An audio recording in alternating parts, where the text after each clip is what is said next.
अस्सलामुअलैकुम दोस्तों, मेरा नाम है अरसलान और आज मैं आपको ले जाने वाला हूँ कुछ ऐसे वाक़यात की दुनिया में जो हकीकत और खौफ का बेहतरीन मिलन है। आज की स्टोरीज़ आपको रात के अंधेरों में साए और अजनबी चेहरों से रूबरू कराएंगी। पहली कहानी है एक ऐसे शख्स की जिसका दोस्त अचानक हॉस्पिटल में बेहोश हो जाता है और उसके पीछे छुपी हुई एक रूहानी ताकत का राज खुला। दूसरी कहानी हमें ले जाती है एक ऐसे शख्स के पास, सिकंदर कलवा, जिनकी काला जादू की ताकत इतनी शक्तिशाली है कि लोगों के ख्वाबों और हकीकत दोनों को कैद कर देती है।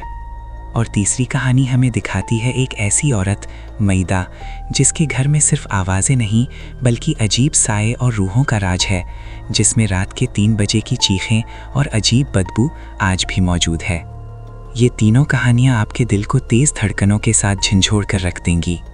तो दोस्तों, अपनी लाइट्स डिम कीजिए, हेडफोन्स लगा लीजिए और तैयार हो जाइए एक सस्पेंस और हॉरर से भरे सफ़र के लिए। आज की कहानी शुरू होती है। मेरा नाम हस्का है और अगर मैं अपनी ज़िंदगी को एक लफ्ज़ में बयान करूं तो वो लफ्ज़ होगा मेहनत। मुझे बचपन से पढ़ने का शौक़ था। किताबें मेरे लिए बोझ नहीं थीं बल्कि एक रास्ता थी, एक ख्वाब की तरह। मेरा ख्वाब बहुत सादा था लेकिन बहुत मजबूत था। मैं डॉक्टर बनना चाहती थी।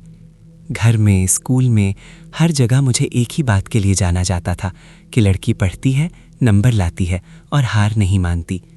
मैं हमेशा पोजीशन होल्डर रही। मेरी अम्मी अब्बू को मुझ पर फ़ख्र था और मुझे खुद पर यकीन था कि मैं कर लूँगी। लेकिन 9th जमात में पहुँचते ही मेरी ज़िंदगी में एक अजीब सा मोड़ आ गया। ऐसा मोड़ जिसके बाद कुछ भी पहले जैसा नहीं रहा। शुरू में मुझे खुद भी समझ नहीं आया कि मेरे साथ हो क्या रहा है। कभी क्लास में बैठी होती तो अचानक आंखों के आगे अंधेरा छा जाता, सांस तेज़ हो जाती और फिर मुझे होश नहीं रहता। जब आंख खुलती तो मैं फर्श पर होती, चारों तरफ लोग, टीचर की आवाज़, कोई पानी के छींटे मार रहा होता। सब कहते शायद कमज़ोरी है, पानी कम पीती होगी। लेकिन ये सिर्फ स्कूल तक महदूद नहीं रहा। घर में भी अचानक ऐसा लगता जैसे मेरे जिस्म में जान ही नहीं रही। मैं बिस्तर पर लेटी होती तो यूँ महसूस होता जैसे मेरे जिस्म से सारा खून निकल गया हो। हाथ पांव ठंडे हो जाते, सर भारी हो जाता और जिस्म इतना हल्का लगता जैसे मैं बिस्तर पर नहीं, हवा में हूँ। कभी कभी मुझे खुद से खौफ आने लगता। मैं आईने के सामने खड़ी होती और अपना चेहरा देखती तो लगता रंग सर्द पड़ गया है। आंखों के नीचे हल्के स्याह दाग, चेहरे पर वो ताजगी नहीं जो पहले होती थी। अम्मी मुझे फ़ौरन डॉक्टर के पास ले जाती। Blood test, sugar test, iron, BP, हर रिपोर्ट नॉर्मल। डॉक्टर कहते कोई मसला नहीं, बस कमज़ोरी है, टेंशन ना लिया करें। लेकिन मैं अंदर से जानती थी कि ये कमज़ोरी नहीं, ये कुछ और था। और अजीब बात ये थी कि जैसे इम्तिहान करीब आते मेरी हालत और ज़्यादा ख़राब हो जाती। पेपर से एक दिन पहले मेरा जिस्म जैसे जवाब दे देता, दिल तेज़ तेज़ धड़कता, सर में अजीब सा दबाव और बेवजह खौफ। मैं बिस्तर पर लेटी होती और छत को देखती रहती। दिल में बार बार एक ही सवाल होता, मैं तो मेहनत कर रही हूँ, फिर मेरे साथ ये क्यों हो रहा है। इसी दौरान घर के माहौल में भी कुछ बदलने लगा। आहिस्ता आहिस्ता मुझे महसूस होने लगा कि मेरी पढ़ाई कुछ लोगों को पसंद नहीं आ रही, ख़ास तौर पर मेरा मेडिकल लेने का फ़ैसला। मेरी दादी और मेरी फुप्पो बार बार कहती, मेडिकल मत लो, कंप्यूटर लो, अब कंप्यूटर का ज़माना है। शुरू में मैंने इन बातों को सीरियस नहीं लिया। मुझे लगा शायद वो मेरे लिए बेहतर सोच रहे हैं। लेकिन जैसे जैसे वक्त गुजरता गया उनके लहजे में नरमी कम और ज़ोर ज़्यादा होता गया। एक दिन मैंने साफ कह दिया, मुझे मेडिकल ही लेना है। ये जुमला मैंने बहुत एतमाद से कहा, लेकिन मुझे नहीं पता था कि यही जुमला किसी के दिल में हसद और नफ़रत की बुनियाद बन जाएगा। 9th जमात के दिन मैं इसी हालत में गुजरती रही, बेहोशी, कमज़ोरी, खामोश आंसू। लेकिन मैंने पढ़ाई नहीं छोड़ी। मैं खुद को ज़बरदस्ती बिठाती, किताब खोलती और ख़ुद से कहती, हस्का तुम मजबूत हो, ये सब तुम्हें रोक नहीं सकता। मुझे नहीं पता था कि जो चीज़ मुझे रोकने की कोशिश कर रही है वो सिर्फ बीमारी नहीं बल्कि कुछ और है, और वो कुछ बहुत करीब से शुरू हो रहा था। 9वीं जमात के दिन मैं एक अजीब कश्मकश में गुजार रही थी। एक तरफ मेरा ख्वाब था, मेरी मेहनत थी और मेरा यकीन था कि मैं मेडिकल कर लूँगी, और दूसरी तरफ घर के अंदर आहिस्ता आहिस्ता एक दबाव बन रहा था। रोज़ कोई ना कोई मुझे समझाने आ जाता, कभी दादी, कभी भुप्पो। बात एक ही होती, मेडिकल छोड़ दो, कंप्यूटर ले लो, इतनी मेहनत की क्या ज़रूरत है। शुरू में मैं खामोशी से सुन लेती थी। मुझे लगता था कि सब बस मशवरा दे रहे हैं, लेकिन वक्त के साथ साथ ये मशवरा हुक्म बनता जा रहा था और मुझे ये बात चुभने लगी। एक दिन मैंने अम्मी अब्बू के सामने साफ कह दिया कि मैं मेडिकल ही लूँगी। अम्मी अब्बू ने मेरा साथ दिया।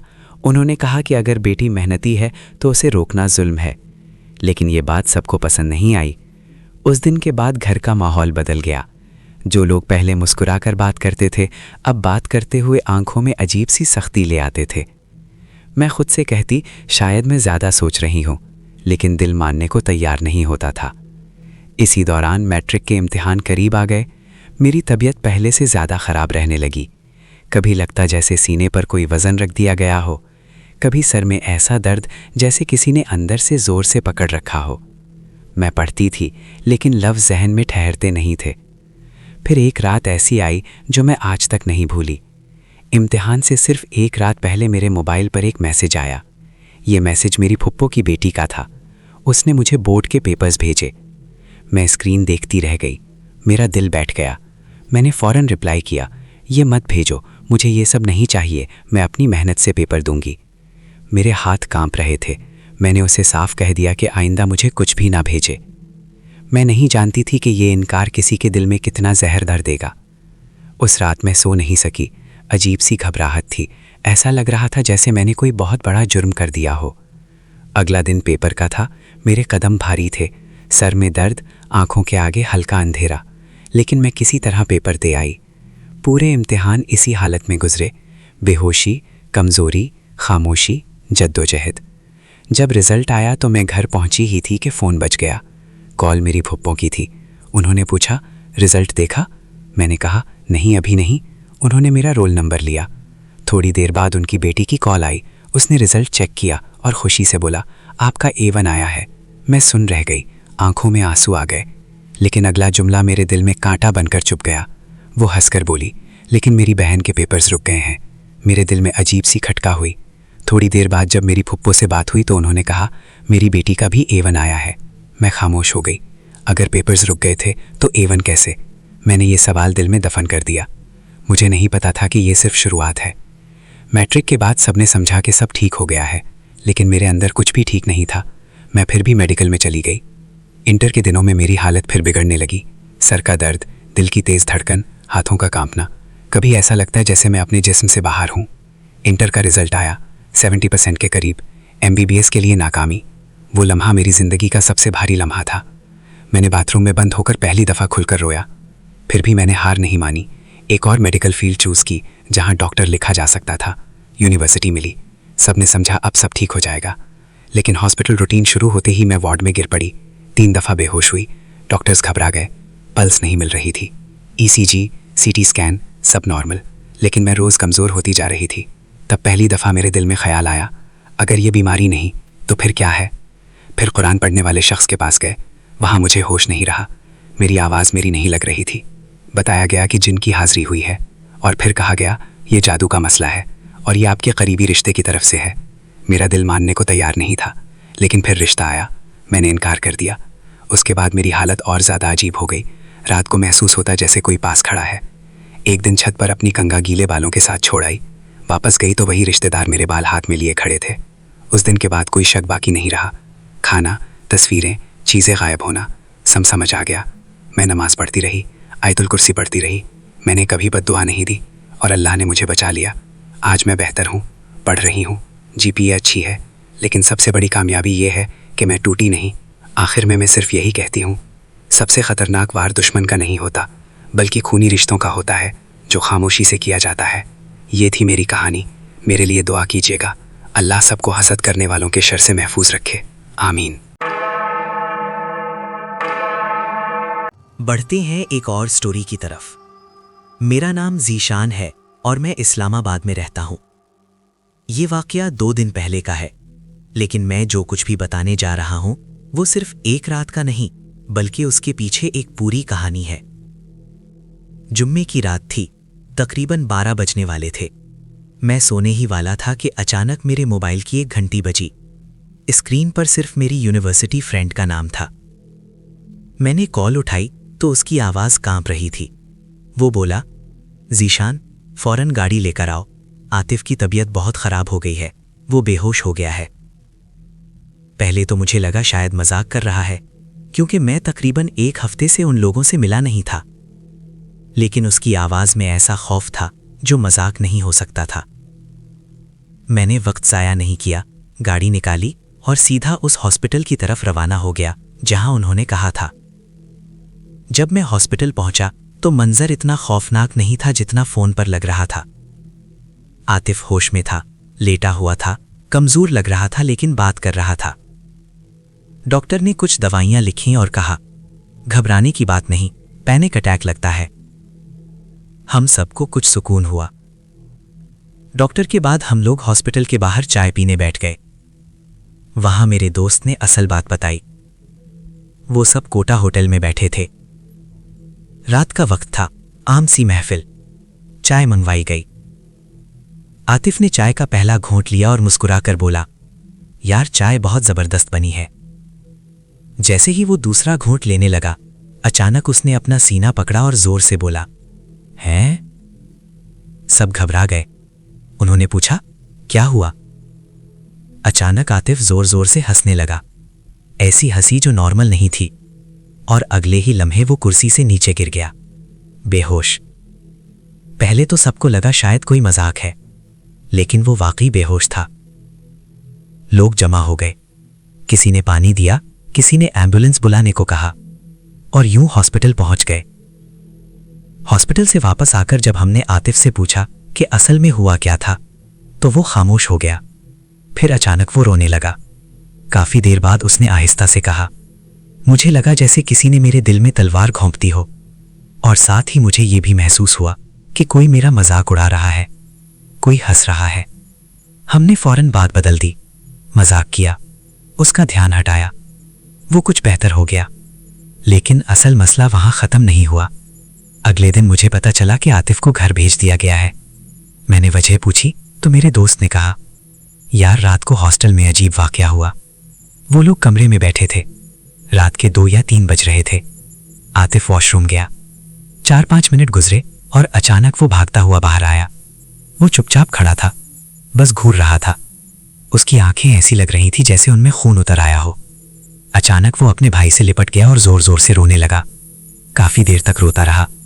वो सब मरकज की तरफ चले गए ताकि वो नॉर्मल हो जाए। कुछ देर बाद उन्होंने पूछा कि आखिर देखा क्या था।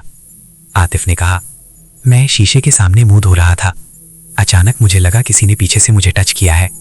मैंने सर उठाया तो शीशे में एक बाबा जी खड़े थे, सफेद कपड़ों में, और उनके मुंह से खून टपक रहा था। मैं फौरन पीछे मुड़ा, लेकिन वहां कोई नहीं था। सुबह के करीब वो वापस कमरे में आए। आतिफ का बिस्तर दरमियान में लगाया गया था, एक तरफ भाई, दूसरी तरफ दोस्त।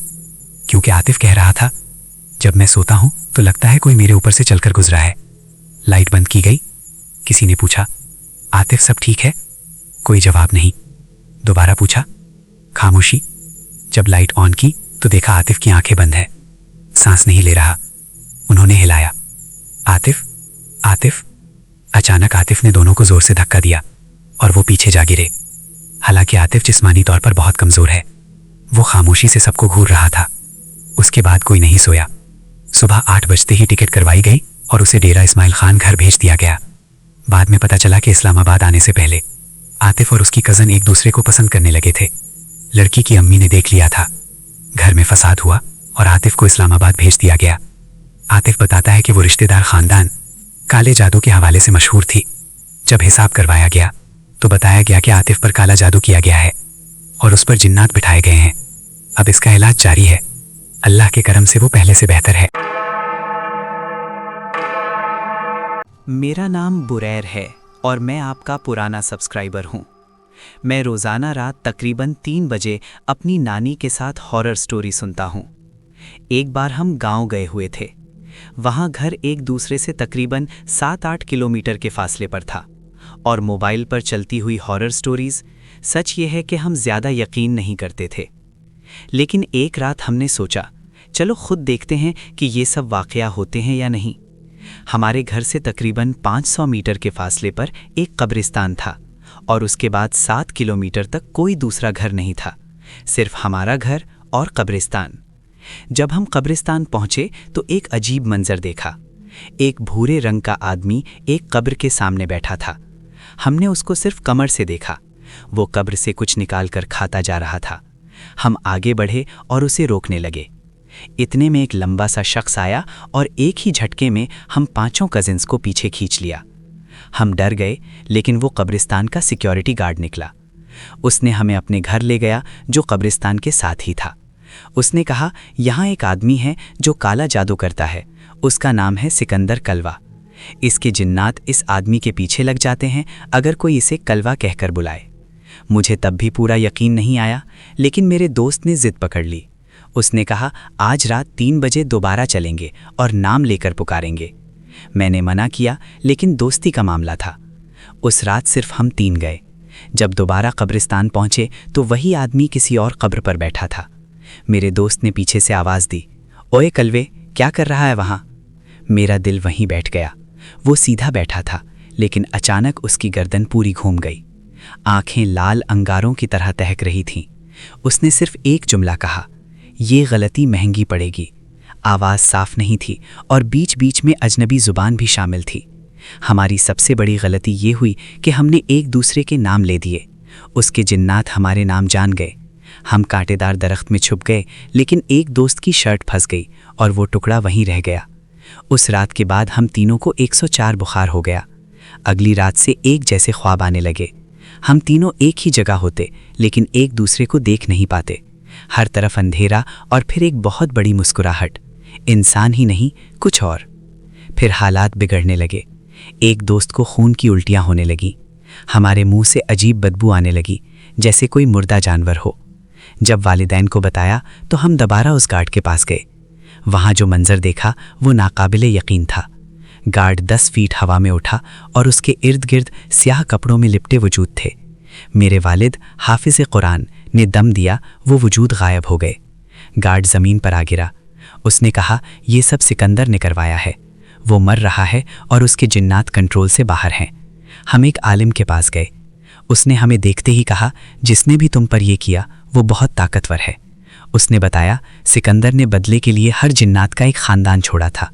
वो हमें मारते नहीं, बस ख्वाबों में कैद करते ताकि ईमान कमज़ोर हो।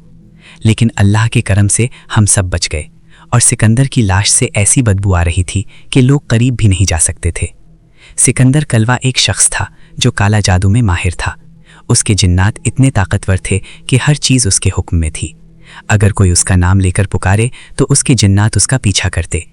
उसने अपने ख़ानदान के लिए ये सब ताकत छोड़ी थी ताकि लोगों के ईमान कमज़ोर हो जाएं और डर का माहौल बन जाए। सिकंदर कलवा के साथ जो भी इंटरैक्ट करता वो ख्वाबों और हकीकत दोनों में फंस जाता। उसके जिन्नात ना सिर्फ इंसानों को मार सकते थे, बल्कि उनको उनके ख्वाबों में भी कैद कर देते। ये कहानी बुरैर के वाक़या के साथ जुड़ी हुई है। मेरा नाम माइदा है और मैं काफ़ी अरसे से आपके चैनल को फॉलो कर रही हूँ। हमारे घर में आपकी स्टोरीज़ बेड टाइम स्टोरीज़ बन चुकी हैं। हमेशा गुलाबों की महक आती, छत पर कोई ना होता फिर भी साइकिल चलती हुई आवाज़ आती, और कभी कभी एक साया सतूनों के पीछे से झांक कर तुरंत गायब हो जाता। मैं बचपन से हॉरर स्टोरीज़ और फिल्म्स की शौकीन थी। फेसबुक पर हॉरर पेजेस, अम्मी के साथ खौफनाक बातें, ये सब मेरे लिए नॉर्मल था। लेकिन एक रात ये सब हकीकत बन गया। मैं सहन में चारपाई पर सो रही थी। मेरे सामने लंबा हुआ मेरा दुपट्टा अचानक हिलने लगा, जैसे किसी ने हाथ से हिलाया हो। मैं बिल्कुल खामोश हो गई। कुछ देर बाद मेरी आँख खुली तो मैं ज़मीन पर गिरी हुई थी। मेरे बाएं पाँव के तखने को किसी ने बहुत मजबूती से पकड़ा हुआ था। मैं आयतुल कुर्सी पढ़ना चाहती थी, लेकिन आवाज़ ही नहीं निकल रही थी। पीछे मुड़कर देखा तो एक स्याह धुंधला सा साया नज़र आया। मैं चीखना चाहती थी, लेकिन ज़ुबान बंद थी। कलमा पढ़ना शुरू किया, तब थोड़ी हरकत मुमकिन हुई। जब खड़ी होने की कोशिश की तो ऐसा लगा जैसे मेरे बाएं टंग में हड्डी ही नहीं है, सिर्फ गोश्त है। मैं वज़न डाला और फ़ौरन गिर गई। 2 बार ऐसा हुआ। मैंने अपने जिस्म को घसीटना शुरू किया। जो फासला 3-4 फीट का था वो उस वक्त पहाड़ लग रहा था। जब कमरे तक पहुंची तो आवाज़ निकलने लगी। आयतुल कुर्सी पढ़ी और बेहोश हो गई। सुबह होश आया तो तखने के पास उंगलियां जैसे नील थीं। कुछ दिन बाद कमरे से अजीब सी बदबू आने लगी। अभी 1 महीना भी नहीं गुजरा था कि मेरे शौहर बोल नहीं पा रहे थे। 3 साल इलाज हुआ, मेडिकल भी, दम भी, लेकिन उनकी वोकल कॉर्ड पर फाज हो चुका था। 2021 में उन पर आखिरी अटैक हुआ। उनके कपड़ों पर खून के धब्बे थे। नौकरी खत्म, बिस्तर पर पड़ गए। उन पर अजीबानी कैफियत तारी हुई। कभी 8 आवाज़ों में चीखते, कभी बच्चों की आवाज़, कभी गहरी अजनबी आवाज़। कमरे से ऐसी बदबू आती जैसे लाश सड़ रही हो।